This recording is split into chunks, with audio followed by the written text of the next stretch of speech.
Welcome to abbey services. ഇപ്പോൾ നമ്മുടെ plus ടുൻ്റെ exams കഴിഞ്ഞു. ഇപ്പോൾ മാതാപിതാക്കളായാലും കുട്ടികളായാലും എന്ത് ചെയ്യണം, എവിടെ പഠിക്കണം, ഇനി സ്റ്റഡി അബ്രോഡ് ആണോ, ഏതോ നല്ലതെന്നുള്ള കൺഫ്യൂഷനിലേക്കാണ്. ഇപ്പോൾ നമ്മുടെ ഒപ്പം ആബി സർവീസസിലെ സീനിയർ മാനേജർ നമ്മുടെ ഒപ്പം ഉണ്ട്. നമുക്ക് അദ്ദേഹത്തിനോട് ചോദിക്കാം സ്റ്റഡി അബ്രോഡിലെ ഡീറ്റെയിൽസും, എങ്ങനെ ഒരു കോഴ്സ് സെലക്ട് ചെയ്യണം, എവിടെ കോഴ്സ് സെലക്ട് ചെയ്യണം എന്നതിനെ പറ്റി. ചേച്ചി, അപ്പോൾ ഇപ്പോൾ പ്ലസ് ടുൻ്റെ എക്സാംസ് കഴിഞ്ഞു. ഇപ്പോൾ എല്ലാവർക്കും ഡൗട്ടാണ് എങ്ങനെ നമുക്കൊരു കോഴ്സ് എടുക്കാൻ പറ്റും. അതായത് പ്ലസ് ടു കഴിഞ്ഞിട്ടുള്ള ഒരാൾക്ക് ബാച്ചിലേഴ്സിലേക്ക് വേണ്ടി എങ്ങനെ മൂവ് ചെയ്യാൻ പറ്റും, അതിനെപ്പറ്റി ഒന്ന് പറയാമോ? ഈ നമ്മുടെ ഇപ്പോൾ പ്ലസ് ടുവിൻ്റെ എക്സാം കഴിഞ്ഞ് സ്റ്റുഡൻസ് റിസൾട്ട് വെയിറ്റിംഗ് ആണല്ലോ.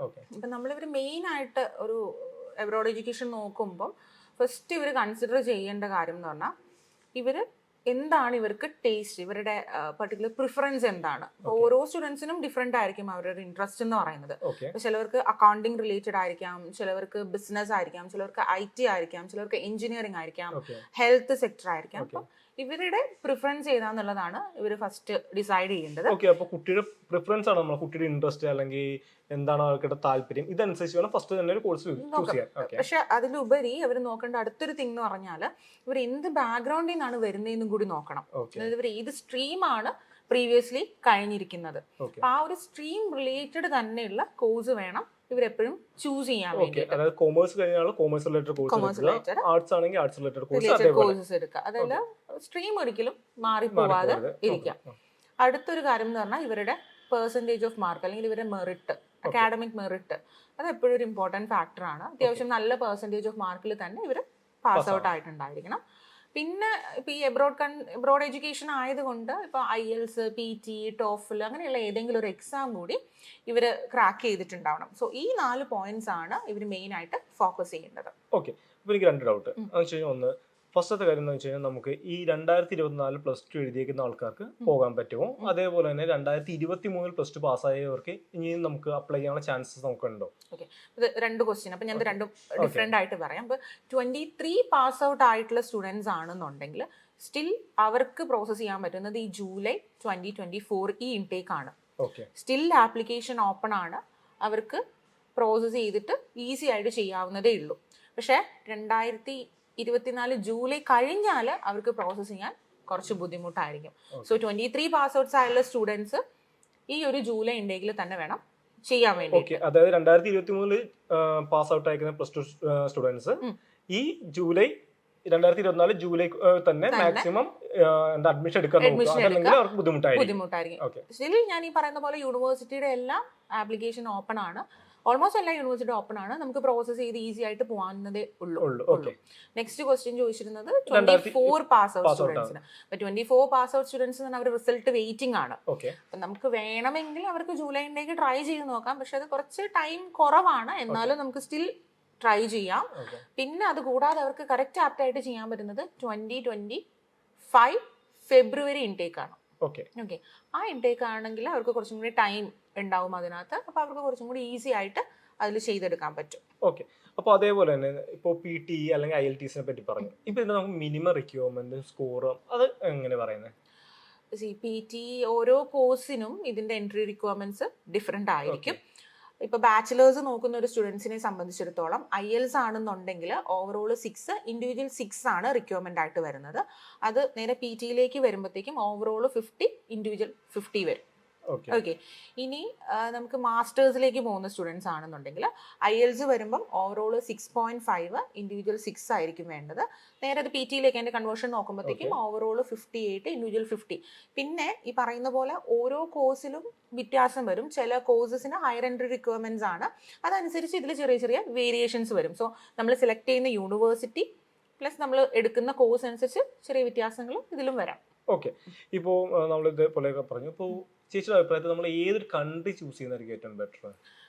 ഇപ്പോൾ ഒരു കൺട്രി ഓപ്ഷൻ, എബ്രോഡ് എഡ്യൂക്കേഷൻ്റെ ഒരു ഓപ്ഷൻ വരുമ്പോൾ നമുക്ക് ഒരുപാട് ഓപ്ഷൻസ് അവൈലബിൾ ആണ് സ്റ്റുഡൻസിന്.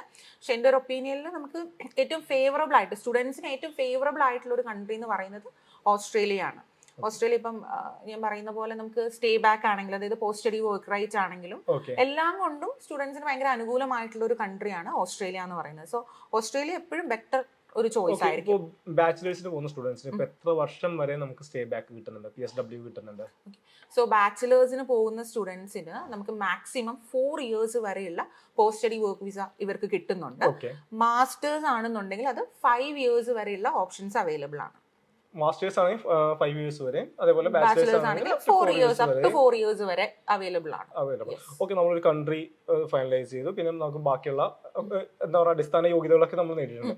നമുക്ക് ഇത് കഴിഞ്ഞ് എങ്ങനെ ഒരു ഏജന്റിനെ അപ്രോച്ച് ചെയ്യാൻ പറ്റും? ഓക്കെ, അതൊരു ഇമ്പോർട്ടൻറ്റ് ക്വസ്റ്റ്യൻ ആണ്. അത് നമ്മളൊരു ഏജന്റിനെ സെലക്ട് ചെയ്യുമ്പോൾ മെയിൻ ആയിട്ട് ഫോക്കസ് ചെയ്യേണ്ട ഒരു കാര്യം എന്ന് പറഞ്ഞാൽ ആ പെർട്ടിക്കുലർ ഏജന്റ് ഏരിയയുടെ മെമ്പർഷിപ്പ് ഉള്ള ഏജന്റ് ആണോ എന്നുള്ളത് ഉറപ്പായിട്ടും ക്രോസ് ഈ ചെക്ക് ഏജ് എന്ന് ചെയ്തിട്ടുണ്ടാവും. പറയുന്നത് ശരിക്കും പറഞ്ഞ ഒരു ഓസ്ട്രേലിയയിലെ എഡ്യൂക്കേഷൻ ബോഡിയാണ്, ഒഫീഷ്യൽ ബോഡിയാണ്. ഒഫീഷ്യൽ ബോഡിയാണ്. ആ ബോഡിയിൽ ഈ പെർട്ടിക്കുലർ ഏജന്റ് മെമ്പർ ആണോ എന്നുള്ളത് നിങ്ങൾ ഉറപ്പായിട്ടും കൺഫേം ചെയ്തിട്ടുണ്ടാവണം. നെക്സ്റ്റ് തിങ് എന്ന് പറയുന്നത് നമ്മൾ എടുക്കുന്ന ഇപ്പോൾ ഒരു സ്റ്റുഡന്റ് എടുക്കുന്ന ഈ യൂണിവേഴ്സിറ്റിയുടെ പ്രിഫേർഡ് ഏജന്റ് ആണോ എന്നുള്ളതും കൂടി നമ്മൾ കൺഫേം ചെയ്യണം. അതായത് നിങ്ങൾ എടുക്കുന്ന ഏജൻസി ഇവരിൽ ലിസ്റ്റഡ് ആണോ എന്നുള്ളത് നോക്കണം. അസോസിയേഷൻ ഉണ്ടോ എന്നുള്ളത് ഉറപ്പായിട്ടും നമ്മൾ കൺഫേം ചെയ്തിട്ടുണ്ട്. അതപ്പോൾ നമുക്ക് യൂണിവേഴ്സിറ്റി വെബ്സൈറ്റിൽ നിന്ന് തന്നെ അവരുടെ ഒഫീഷ്യൽ പാർട്ട്നേഴ്സിനെ നമുക്ക് സെർച്ച് ചെയ്തെടുക്കാൻ പറ്റും. യൂണിവേഴ്സിറ്റിയുടെ വെബ്സൈറ്റിൽ പോയി കഴിഞ്ഞാൽ അത് സ്റ്റുഡൻസിനോ പാരന്റ്സിനോ തന്നെ അതിൽ സെർച്ച് ചെയ്ത് കണ്ടുപിടിക്കാവുന്നേ ഉള്ളൂ. അത് ലൊക്കേഷൻ വൈസ് ആയിട്ട് അവർക്ക് അതിൽ നിന്ന് ഐഡന്റിഫൈ ചെയ്തെടുക്കാൻ പറ്റും. അങ്ങനെ ഒരു ഏജന്റിനെ ആണോ നിങ്ങൾ അപ്രോച്ച് ചെയ്യുന്നതെന്നുള്ളതും കൂടി കൺഫേം ചെയ്യണം.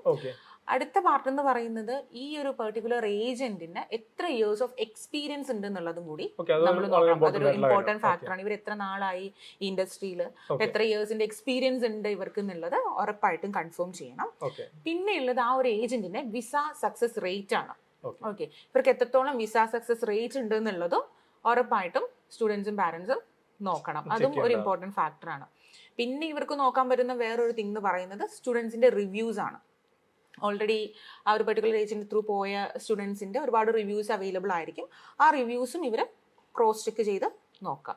ഇത്രയും പോയിന്റ്സ് നോക്കിയിട്ട് നമുക്കൊരു നല്ല ഏജന്റിനെ ഉറപ്പായിട്ടും സെലക്ട് ചെയ്യാൻ പറ്റും. ഇത്രയും കാര്യങ്ങൾ നോക്കി കഴിഞ്ഞാൽ തീർച്ചയായിട്ടും. ഓക്കെ, ഇപ്പോൾ സപ്പോസ് ഇപ്പോൾ ഒരു +2 അല്ലെങ്കിൽ +2 കഴിഞ്ഞ ഒരാൾ ബാച്ചിലേഴ്സിന് പോകാൻ വേണ്ടി നിങ്ങളുടെ അടുത്ത് വരികയാണെന്നുണ്ടെങ്കിൽ നിങ്ങൾക്ക് ഇവരുടെ പ്രൊഫൈൽ നോക്കിയിട്ട് വാല്യൂഷൻ ചെയ്ത് കൊടുക്കാൻ പറ്റും? തീർച്ചയായിട്ടും. ഇപ്പം നമ്മുടെ അടുത്തൊരു പ്രൊഫൈൽ വരുവാണെന്നുണ്ടെങ്കിൽ അവർ ബേസിക് ഡീറ്റെയിൽസ് ഒക്കെ എടുത്തിട്ട് നമുക്ക് അവർക്ക് കറക്റ്റ് ആപ്റ്റ് ആയിട്ടുള്ള കോഴ്സ്, യൂണിവേഴ്സിറ്റീസ് അങ്ങനെയുള്ള എല്ലാം സജസ്റ്റ് ചെയ്ത് കൊടുക്കാൻ പറ്റും. അവർക്ക് ഫുൾ ഗൈഡൻസ് നമുക്ക് ഒരു പ്രൊഫൈൽ ഇവാലുവേഷനിലൂടെ ചെയ്തു കൊടുക്കാം. ഈ പ്രൊഫൈൽ ഇവാലുവേഷൻ വേണ്ടി നിങ്ങൾക്ക് എന്തെങ്കിലും കോസ്റ്റിംഗ് ആപ്ലിക്കബിൾ ആയിട്ട് വരുന്നുണ്ടോ? ഇല്ല, നമ്മൾ ഈ ഒരു പ്രോസസ്സ് ചെയ്യുന്നത് കംപ്ലീറ്റ്ലി ഫ്രീ ഓഫ് കോസ്റ്റിലാണ്.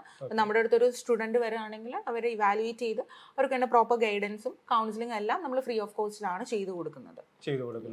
ഓക്കെ, അതുപോലെ നമുക്ക് മെയിൻ ആയിട്ട് വരുന്ന വേറൊരു കാര്യമാണ്. കാരണം ഇപ്പോൾ മിക്ക സ്റ്റുഡൻസും നമ്മളോട് ചോദിക്കുന്ന കാര്യമാണ് നേഴ്സിംഗിന് വേണ്ടിയുള്ള ഓപ്പർച്യൂണിറ്റീസ്. അതും പ്രത്യേകിച്ച് ഇപ്പോൾ ഈ ജൂലൈ ഇൻടേക്കിൽ നമുക്ക് 23 പാസ് ഔട്ട് ആയ സ്റ്റുഡൻസ്, പാസ് ഔട്ട് ആയവർക്ക് ഇപ്പം മെൽബണിൽ മാത്രമല്ല ഇപ്പൊ അല്ലെങ്കിൽ വിക്ടോറിയ സ്റ്റേറ്റിൽ ഇവിടെ ഇപ്പൊ നേഴ്സിംഗിന് വല്ല ഓപ്പർച്യൂണിറ്റി ഉണ്ടോ, നമുക്ക് അഡ്മിഷൻ എടുക്കാൻ പറ്റുമെന്നൊക്കെയുള്ള കാര്യം? തീർച്ചയായിട്ടും.